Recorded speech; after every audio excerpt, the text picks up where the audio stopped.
It was a quiet afternoon. I was in my home office, buried in a quarterly audit on my laptop. When I heard it, my fiancée, Amelia, was on a work Zoom call in the living room, a place she usually held court with a voice that could fill the entire apartment. But this time, it was a whisper, a cold, quiet whisper that cut through the silence like a shard of ice. I was on my way to the kitchen for coffee, and I paused. My hand was already on the doorframe when I heard her say it. A note of theatrical panic in her voice as she leaned into her screen. God, the trip is next month, she said to her coworker.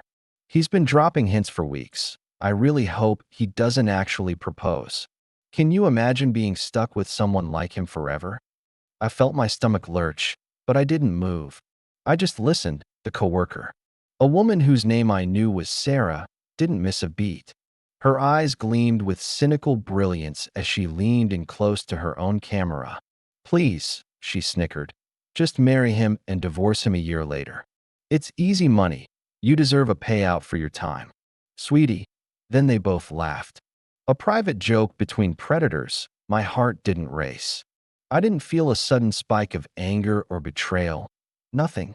My hand remained as steady as a surgeon's as I walked into the kitchen, poured myself a cup of coffee, and added a single sugar.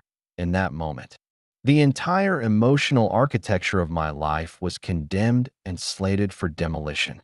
But on the surface, everything was perfectly calm. The numbers, you see, were finally in. The audit of our relationship was complete, and it had uncovered catastrophic fraud. Let me be clear. I am not a person who deals in grand passions or spontaneous emotions. I'm a forensic accountant. My world is one of ledgers, data trails, and the quiet, meticulous search for deception. I don't find villains in dark alleys. I find them in spreadsheets and shell corporations. 3 years ago, when I met Amelia, I saw it as a strategic merger. I was looking to diversify my personal portfolio. My career was a success, but my personal life was an underperforming asset. On the surface, Amelia was a perfect acquisition. She was beautiful, socially adept, and had a pedigree I lacked. I grew up with a single mom in a small apartment. She grew up in a country club. The arrangement was logical, symbiotic. I would provide financial stability and a steady, reliable presence in return. She would manage the social and domestic aspects of our lives, creating the balanced, successful partnership I wanted to build. I was aware of the potential risks, her obsession with appearances, her materialistic friend circle, her casual disregard for budgeting. But I didn't ignore these red flags. I logged them. I treated our relationship like a long-term audit. I was willing to make a significant capital investment, covering the lease on our expensive apartment, funding her lifestyle, paying for lavish vacations, just to see if the venture would eventually yield the desired returns of loyalty, respect, and genuine partnership. The planned proposal in Paris wasn't a romantic whim. It was the final step in the merger, contingent on a successful audit. For 3 years, I collected data, and for 3 years, the numbers were trending poorly. But that whispered conversation on the Zoom call, that was the smoking gun. It wasn't just a red flag. It was a signed confession of conspiracy to commit fraud. They didn't see me as a partner. They saw me as a piggy bank to be smashed open. My training took over. I didn't feel rage. I felt the cold, thrilling focus of a complex case breaking wide open. The objective was no longer to build a partnership. The objective was to identify all liabilities, mitigate all losses, and execute a flawless, systematic liquidation of the fraudulent enterprise that was my life with Amelia. That night, while she slept soundly, dreaming of her easy money, I went into my office, closed the door, and began the demolition. The first phase of the operation commenced at 11 p.m. that Thursday night. My first target was the proposal itself. The centerpiece was a custom-designed engagement ring, a 3-carat diamond in a platinum setting, currently sitting in a vault at a high-end jeweler downtown.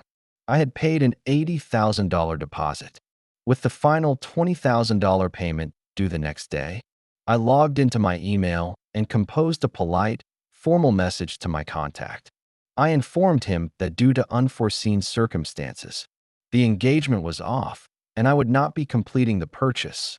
I told him to keep the deposit for his time and trouble, a small price to pay to sever the primary symbol of the fraudulent contract. Next, the trip to Paris, 2 first class, non-refundable tickets, a suite at the Four Seasons George V, dinner reservations at a Michelin-starred restaurant. The total cost was just over $30,000, all prepaid on my premium credit card. Canceling was not an option. Liquidating, however, was. I logged into the airline's website. I couldn't change the name on my ticket, but I could change the name of the second passenger for a small fee. I deleted Amelia and typed in the name of my best friend, Mark, a guy who had been quietly skeptical of Amelia from day one. I did the same with the hotel reservation. The romantic getaway for two had just been reclassified as a long overdue boys' trip. With the major assets secured, I turned to our shared domestic infrastructure. We lived in a beautiful apartment that I leased, a fact she conveniently omitted when complaining to her friends about my boring taste in furniture. Her name was not on the lease. At 1 a.m., I began a meticulous inventory. I went room by room, armed with my phone, photographing and digitally cataloging every single item. I created 2 lists: assets, mine, and liabilities, hers. My list was extensive: the furniture, the television, the kitchen appliances, the art on the walls. Her list was mostly clothing, shoes, makeup, and decorative pillows. It was the inventory of a guest, not a partner. This process took 3 hours. It was crucial. This wasn't about being petty. It was about creating an unreachable legal firewall. When the time came, there would be no debate over who owned what. The data would speak for itself. Finally, I turned to the finances. I logged into my bank accounts and opened a new primary checking account. I rerouted my multi-six-figure direct deposit to the new account. I then went through every credit card account. Amelia was an authorized user on my 2 main cards, which had a combined credit limit of $100,000. With 2 clicks, her authorized user status was revoked. Her cards would now be declined. I changed the passwords on our shared Amazon Prime, Netflix, and every other digital service tied to my name. The last thing I did, and perhaps the most important, was to organize my own data. As a forensic accountant, I document everything out of habit. For the past 2 years, I had maintained a detailed spreadsheet tracking all non-essential discretionary spending related to Amelia: every $500 handbag, every $300 dinner with Sarah, every weekend spa trip. The total came to a staggering $184,000. It was an itemized invoice for the cost of her deception. By 4 a.m., I was done. I had digitally and financially excised her from my life. All that was left was the physical removal. I slept on the couch for 3 hours.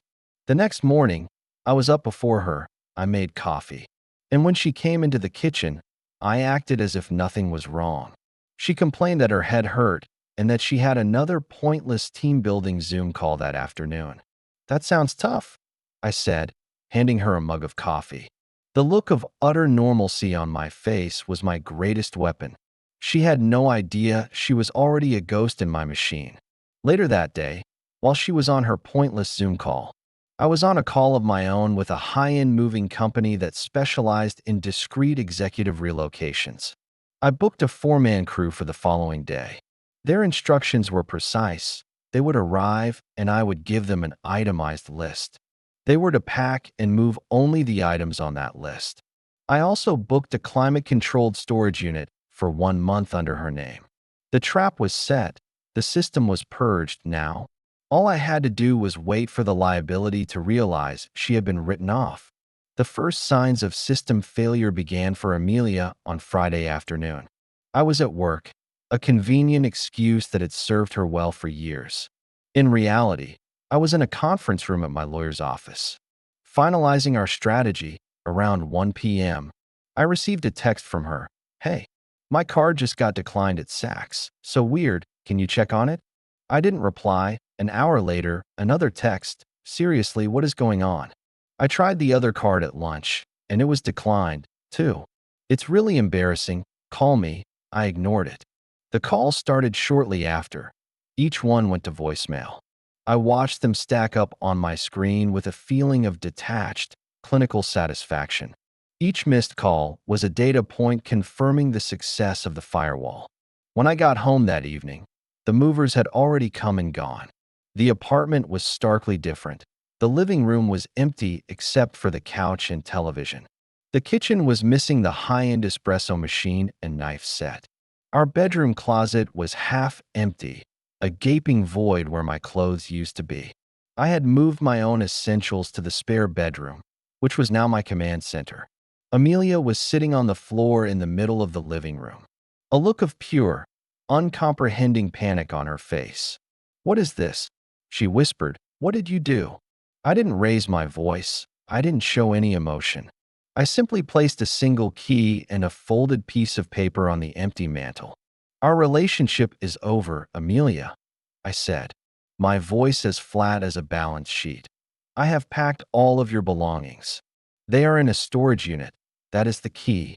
The address and the contract are on that paper. I have paid for 1 month. After that, it is your responsibility. I would like you to be out of my apartment by Sunday evening." She just stared at me. "You're breaking up with me just like that? Over a declined credit card?" "No," I said calmly. "I'm terminating our arrangement based on the discovery of gross misconduct and a conspiracy to commit fraud." The color drained from her face. "What are you talking about?" "Fraud. The Zoom call, Amelia," I said, letting the words land with precision. "The one where you and Sarah discussed the financial benefits of marrying me and then divorcing me for the easy money. I'm an accountant, remember? I tend to notice when someone is planning to embezzle my entire future." The panic in her eyes turned to pure, unadulterated terror. She had been caught.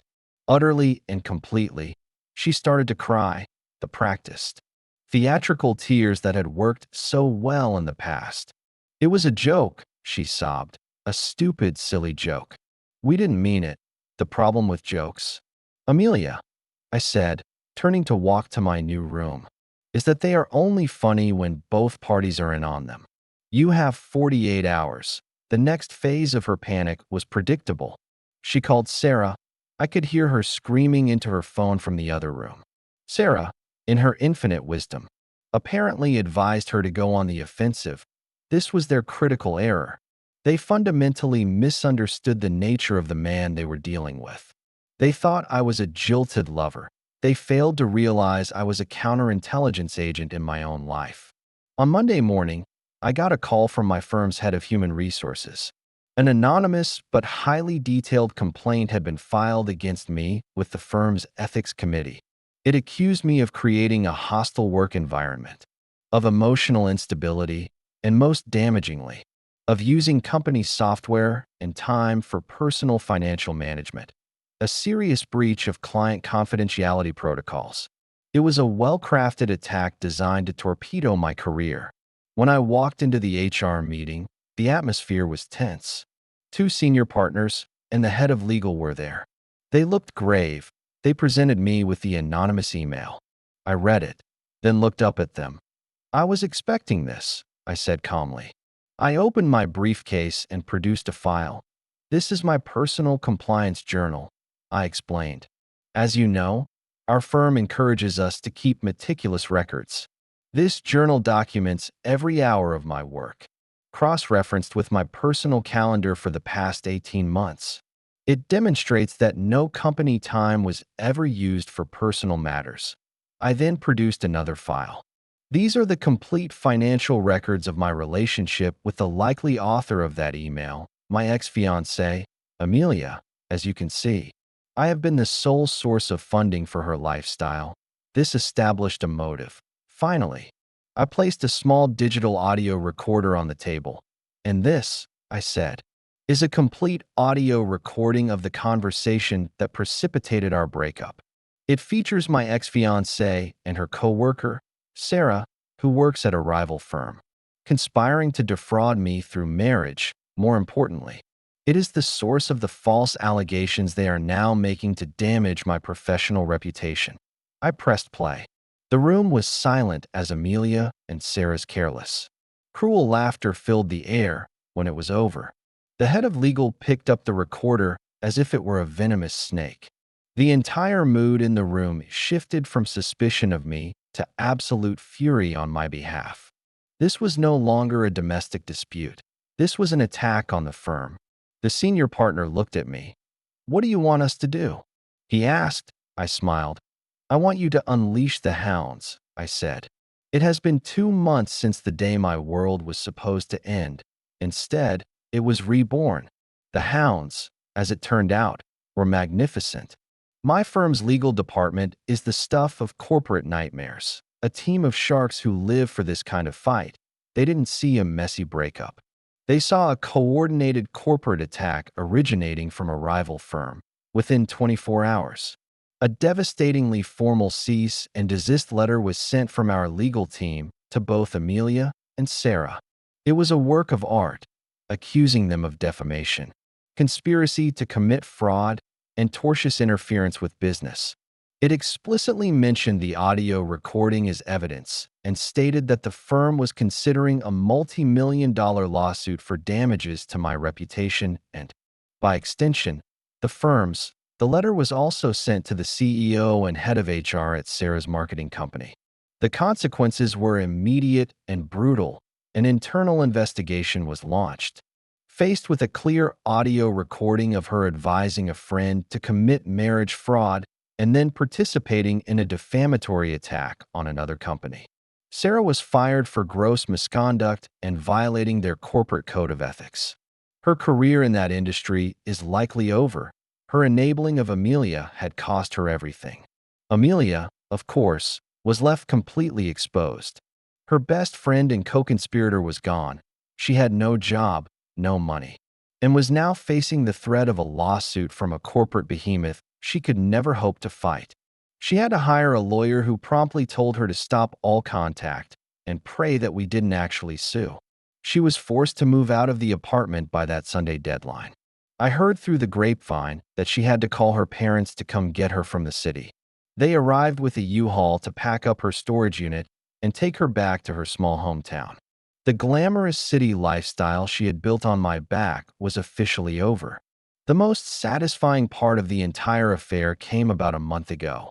The wedding venue for Paris, the Four Seasons, had a strict cancellation policy, but because I had merely changed the name on the reservation and kept the booking, there was no issue. So last month, while Amelia was likely unpacking her designer clothes in her childhood bedroom, I was in Paris with my friend Mark. We didn't stay in the romantic suite. I had the hotel change it to a 2-bedroom. We drank expensive wine, ate incredible food, and went to the Louvre. On the night I was supposed to have proposed, I stood on the balcony of our hotel. Looking out at the lights of the city, I felt a profound sense of peace.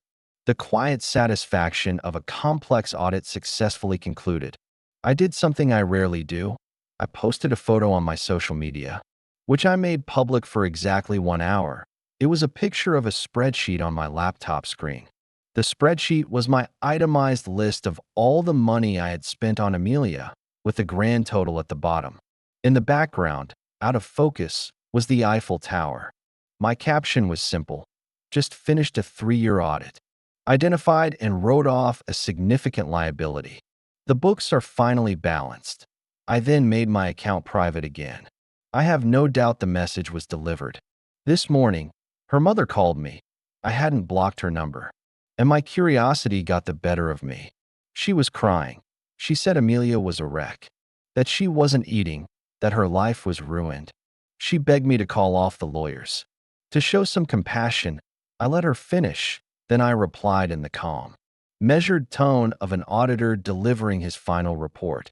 Compassion is reserved for those who make mistakes, I said. Amelia didn't make a mistake. She made a calculated business decision. The problem for her is that I was simply the better accountant. I hung up the phone and blocked the number. The case is closed. The books are balanced. And for the first time in a long time, All my assets are performing exactly as they should.